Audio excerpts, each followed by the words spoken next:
Welcome everybody. This week's project is slab built vessels. And so I have a couple suggestions for creating your own template. You, if you are not feeling creative, could use objects around your house like this cup or this box to create your template. For the cup, what we'd want to do first is cut down the seam all the way down to the base. We want to remove the rim of the cup.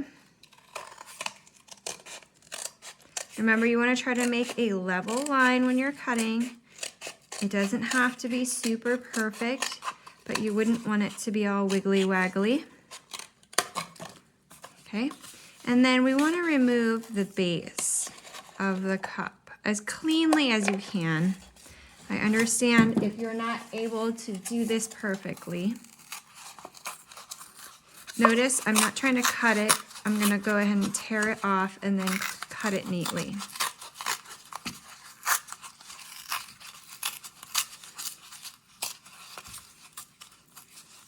All right, now that I have it removed, I don't want to use this piece as my template because notice it is curly, but it also has a texture on it.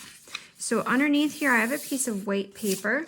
You could certainly just use a piece of printed newsprint if that's what you have available, or a piece of copy paper that you might be able to get from a copier somewhere in your workplace or at school.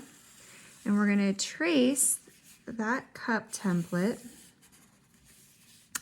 And what's great about this is notice that once you have the basic shape, you could extend that shape, okay, so that you could make an even bigger cup. Then I just slide the template over, matching the line on the top and on the side. And voila, I've now extended my cup and created a bigger cup template. So this is kind of a nice idea if you are planning on making a vase or a mug. This might be a good option for you. You would then just trace the base like that. There's a little flap here. Boop.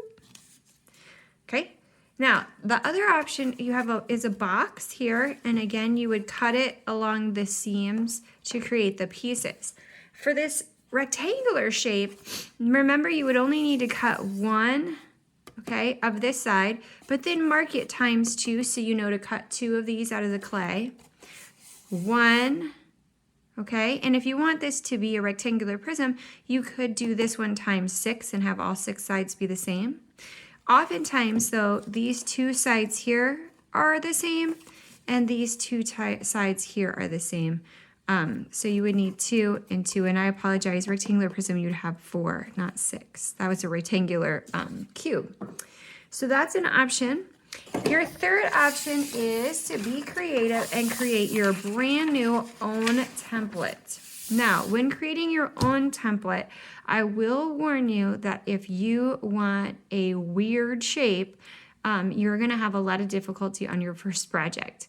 So what you may want to do is get if you want to do a hexagon, get a hexagon stencil for the base and then cut your sides using that length to help you. It'll be a lot easier. But if you want to be really creative and you want to try to make your own, an option I have found that works really well is if you start with a rectangle. So for instance, I'm just going to take this one here.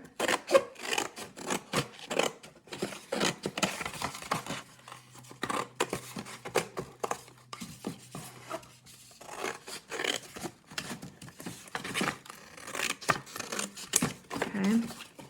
Start with a rectangle and then alter this rectangle, okay? So for instance, you might think, okay, well, I'm gonna make it do like a weird skinny thing in the center, like that. And when you go to trace your pattern, trace the top and the side and the bottom, and then flip it over and trace it so the other side will be identical. And do ×4.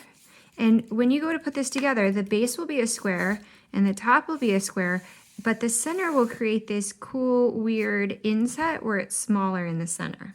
So if you want to try something like this and you're nervous about it, cut it all out of paper and try to tape it together to see if it will work before you try to make it out of clay. All right, get started on your stencils or your templates and bring them to class with you.